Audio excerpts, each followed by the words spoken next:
United Lutheran Seminary presents the Seminary Explores podcast, conversations on faith, art, people, politics, theology, life, and more, with voices from around the corner and around the globe. Good afternoon. My name is Nelson Strobert, and welcome to the Seminary Explores. Today, my guest is Mr. Justine Odila, who is from the Democratic Republic of the Congo. Welcome to the Seminary Explorers. Thank you. To begin with, I'd like to ask you, what brought you, I announced that you're from the Congo, but what brought you to the United States? Yeah, thank you so much. Actually, I came to the United States through the United States refugee resettlement program. Okay. I was kind of resettlement. So I was a refugee in Zambia, and then I did my vetting process in Zambia, and then finally the U.S. government gave me that opportunity to be resettled in the United States. That's why I'm here in the United States. Oh, okay. Yeah. And how long have you been in the United States? Yeah, so far it is kind of 1 year. Yes. That I got here. I'm here in the United States. I arrived here, it was last year, January 1st, that I arrived in 2017, that I arrived in the United States. Okay, so you are a recent arrival. It will be a year. Yeah, kind of. Right, just a little over a year. Yeah. Very good. Yeah. I'd like to ask you, you come from the Congo. What did you do while you were in the Congo? Oh my God, thank you so much. You know, I was working for a human rights organization. Okay. I was kind of dealing with the issue of the child soldiers. The child soldiers. Okay, well, Yeah. I think you need to, for our listening audience, what do you mean by child soldiers? Yeah, you know, the child soldiers, those are the kids that they were just get by force by the government. It's one way that the government, kind of they choose the government to use the child, kind of showing them how to shoot a gun and then sending them in the front line, you know. So a lot of kids, they were taken by the soldiers so that they can join the military services unwillingly. So those kids, some of them, they were 18, 10, or this kind of 10 as young as 10 years old. Yes. So my job was kind of working on the prevention of the issue of the child soldiers and working on the demobilization of the child soldiers, because this is common, like in Congo. And in the rebel side and the government side, they were using the kids, you know. On both sides? Yeah, both sides to join the military services. So, you know, kids, when they get them, train them how to shoot a gun, then just send them on the front line so they can kill anyhow, you know, all the kind of stuff. So I was working on that, working on the prevention of the child soldiers. Yeah, what did you do in terms of prevention? How did you get these young people who were already soldiers? How did you get them away from the group? Yeah, that is a very good question. When I say working on the preventions, you know, because some kids are willing to join the army by themselves. Yes. So what we are doing is to go to the schools levels, church levels, having a conference, talking to the kids, letting them to know the importance of education, not joining military services, all kind of stuff. Like I was from the capital city, which is Kinshasa, the capital city of the Democratic Republic of Congo. But in eastern part of Congo, there's where the war is still going on right now. So where there's a lot of kids who are taken. But in the capital city, we are most working on the prevention of the child soldiers, which was very important to help parents, to have the children to understand what is very important to them, to life, you know, not joining military services. So you had to work with the children, but you also had to work with their parents? Yes, of course, if parents, you have to work for parents. We're also working for parents because that was very important to teach the parent. So the parent, they can also help the kids, you know, trying to help them to go to school, all this kind of stuff, preventing them to not join the military services. So that's what I'm saying. We are working on the prevention of the child soldiers, and we got some, non-profit organization. Yes. Who are dealing when the child soldiers, maybe they flew from the military services, so they were taking them. So we are trying also to help them to recover a little bit their memories, to come in a normal sense, you see what I mean? Because a lot of them, they are the flashbacks. Well, they would have seen a lot of death. Yeah, a lot of deaths, yeah, a lot of bad scenes. A lot of blood. Yeah, a lot of blood, some they could not sleep in the night. Oh, exactly. Yeah. So there was a lot of work, a lot of people needed to help them to how do I say, to come back to normalcy. To normalcy, yeah, exactly. Yeah, and you mentioned that there's a lot of conflict. What is the conflict that is going on? Yeah, very good question. Conflict in Congo, it has been going, it is an ongoing conflict. A lot of people were killed. Our first war, which is happening, 1997, almost 5 million up to now. The two wars that's happening in Congo, yes, almost 5 million people died. Is what I mean.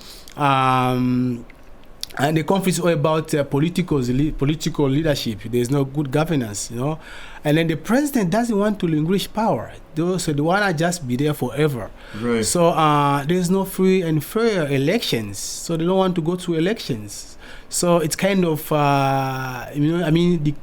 dictatorships. So dictatorship. Yeah, dictatorship. So being there forever. So those are the kind of conflict that is happening in Congo. And if you look at the eastern part of Congo, where there's a lot of minerals, gold, yes. diamond, copper. So that area is really volatile. The conflict is still going on. So it's unceasing conflict. So I don't know, because the international community, they're trying their best, but nothing could work.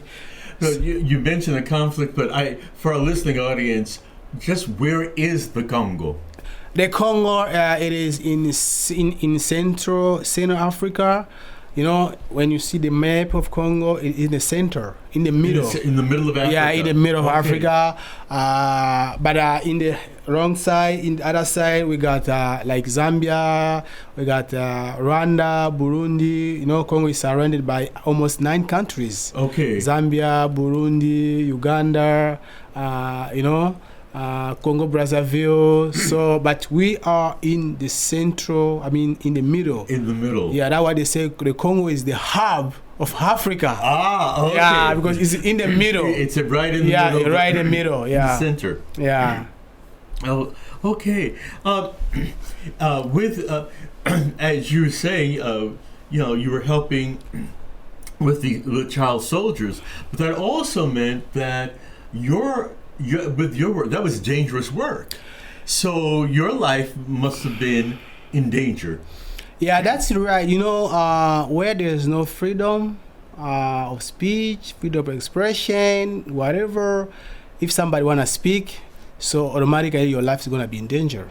So our job was kind of a dangerous job, because when you speak against the government, the issue of the child soldiers is the government who was doing that. When you speak against the government, automatically you put your life in danger, kind of jeopardizing your life. Yes. So I really, that job, it's really risking. So my life was in danger. And what time I was arrested because of that work, the work that I was doing. I was arrested. So they were watching you. In some ways, they were watching what you were doing. Of course, they were watching what I was doing. So after being arrested, I had no choice. When I escaped, I had to flee the country, because otherwise I would have been killed in the country. Okay, and when you fled the country, where did you go? Yeah, when I fled the country, I had no choice to kind of lost my identities, my nationalities. Right. Yeah, I became now a refugee in Zambia. But how did you get to Zambia from the Congo? How did you do that? Thank you. So that's a very good question. So how I get there is that I had to flee when I escaped from the jail when I was arrested. So I have to fled from the capital city to the province, which is Lubumbashi. Yes. And then from Lubumbashi, I got a truck You know, I got a truck. I was eating the truck, and then I entered illegally into Zambia. So when I reached Zambia, I had to go to the Red Cross, because I told you also I was working for the Red Cross. When I was in Congo, I was working two organizations, the Red Cross and the Human Rights Organization. You were working for the Red Cross in the Congo. In the Congo. As well as the human rights. Human rights. So you were able to go to the Red Cross in Zambia. So when I went there, the Red Cross say, you guys, you are welcome in Zambia, but we got no choice. We have to bring you to the United Nations, the Refugees Agency. Okay. So I went to a refugee agency. That was sponsored by the United Nations? Yeah, it is part of the United Nations, body. Okay. So they work for the UN, the UN Refugee Agency. Mm-hmm. So I went for the interviews, so because they had to know That's right. Yes, so I did all interviews, eligibility interviews with the Zambian government and the United Nations. So from there, I was granted, refugee status to stay in Zambia for. How long did you stay in Zambia? Yeah, I stayed in the camp for 17 years. That I stayed in the camp as a refugees. You were in the camp? Yeah, in the camp. 17 years. Years. Life was very hard. No power, no electricity, no good water. I found a lot of women who were raped in the camp. I found unaccompanied children.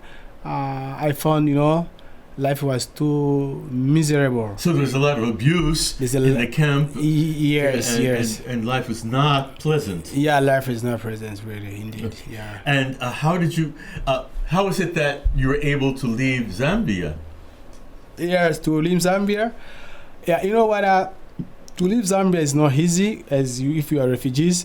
I have to apply for resettlement. Resettlement, it is part of the United Nations program. Okay. So, but I have to go through interviews, different interviews, a lot of vetting process.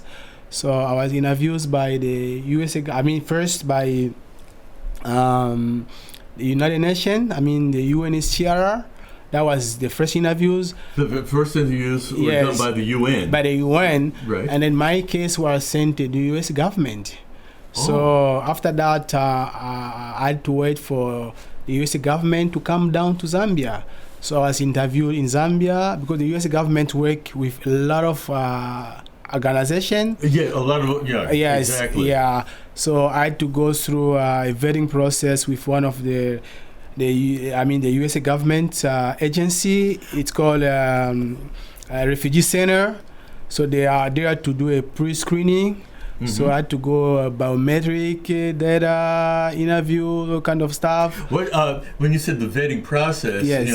There were interviews. Yeah, there's interviews. There's a lot. You wanna know about yourself, about your life, where you're coming from. Oh, okay. About your family, biometric data. All those kind of stuff. Right. So I did all those with the refugee center, which is part of the USA government agency. Yes. So after that, I had to wait for the immigration to come to finalize now, kind of the final interviews with the official immigration from the United States. So I did it, and then I was really accepted to come to United States, but I had to go through again another verdict. So my case was sent to the IOM, which is the International Organization of Migration. The International? IOM, International Organization of Migrations. Okay. So they are there, all refugees want to move. So the IOM is going to take them and then move them into different countries. Okay. So how long was this vetting process? It took almost, for me, I applied 2012, almost 5 years for me to get here in the United States, 5 years for vetting process. Okay. And how is it that you came to the United States?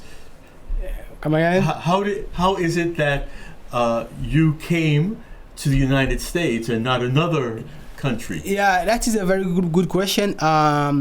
After the interviews for an interview with the United Nations. Yes. So the UN is gonna seek for a countries for you. Okay. You see what I mean? they are kind of pleading, asking countries, can you get this case? Can you just get this case? And my case was accepted by USA government. I would have even go to, Norway, Australia, whatever. So there are many countries, places, right. number of places. But my case, it was accepted by USA government based on the USA criteria. So I was, accepted. But when I was doing my interviews, they asked me a question if I know somebody in the United States, Mm-hmm. So I say, okay, I got a friend in the U.S. I know him. I know her. Her name was Mary Fallon.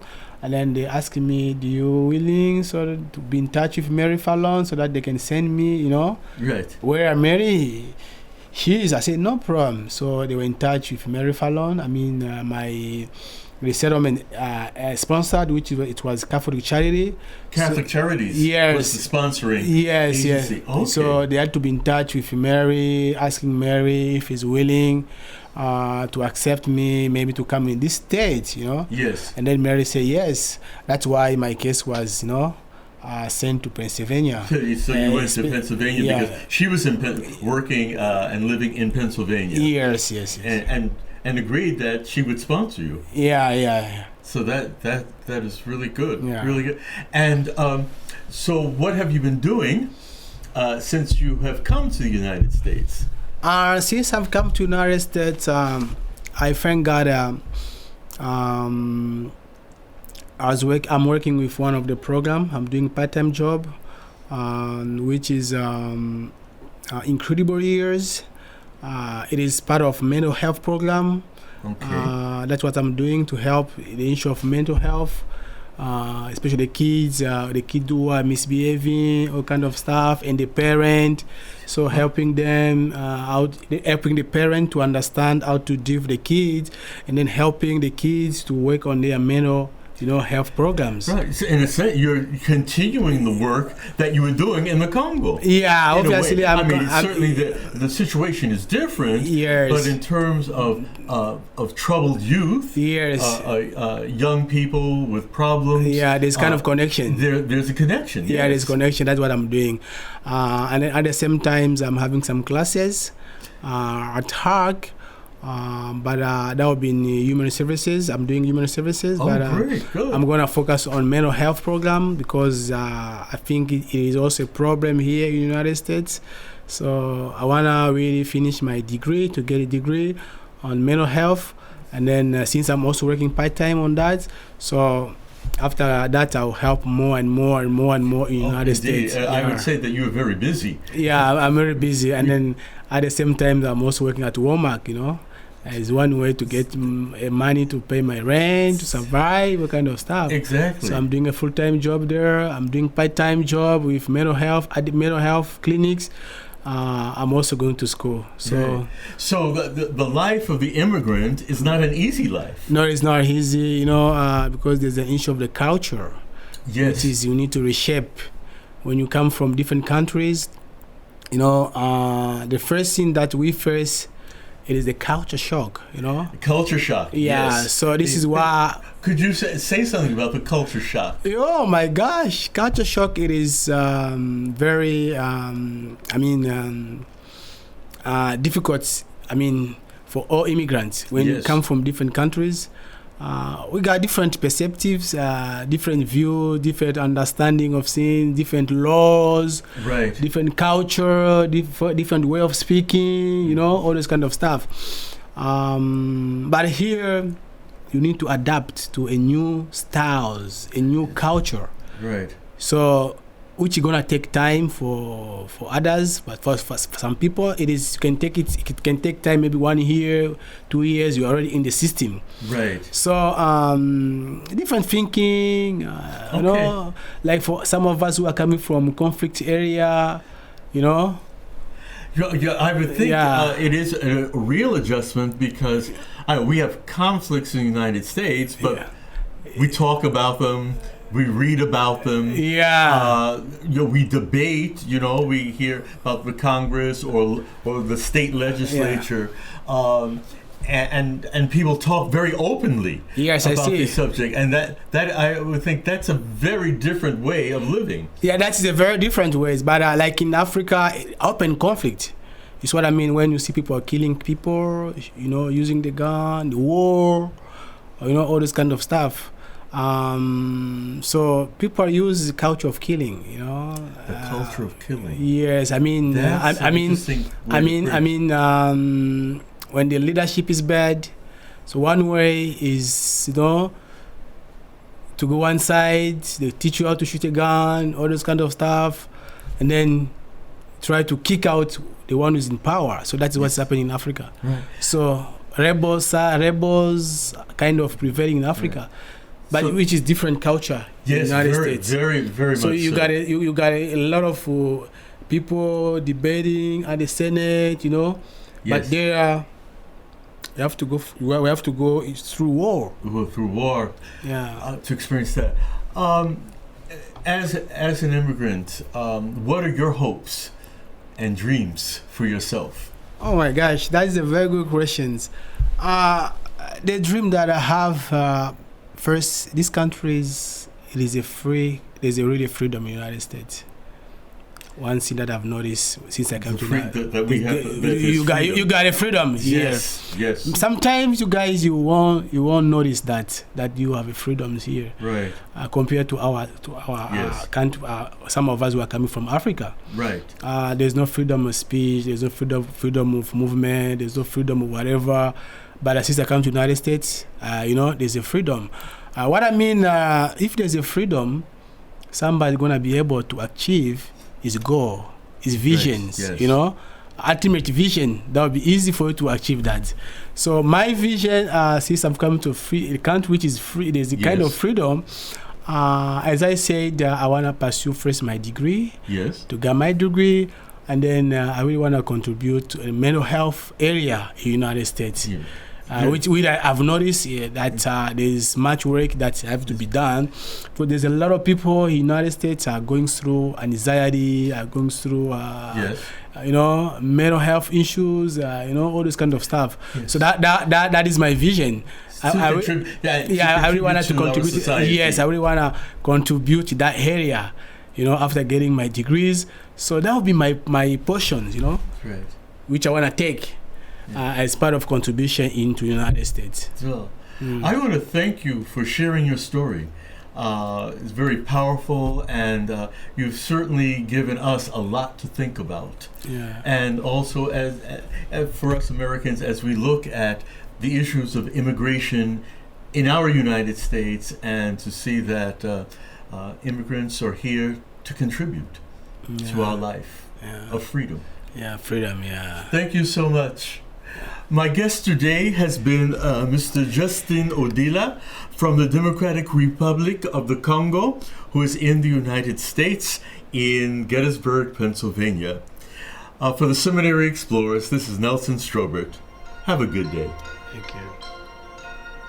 You have been listening to The Seminary Explorers, a production of United Lutheran Seminary with campuses in Gettysburg, Pennsylvania, and Philadelphia, Pennsylvania. We invite you to visit our website at unitedlutheranseminary.edu. Opinions expressed on this program are not necessarily those of United Lutheran Seminary or the Evangelical Lutheran Church in America.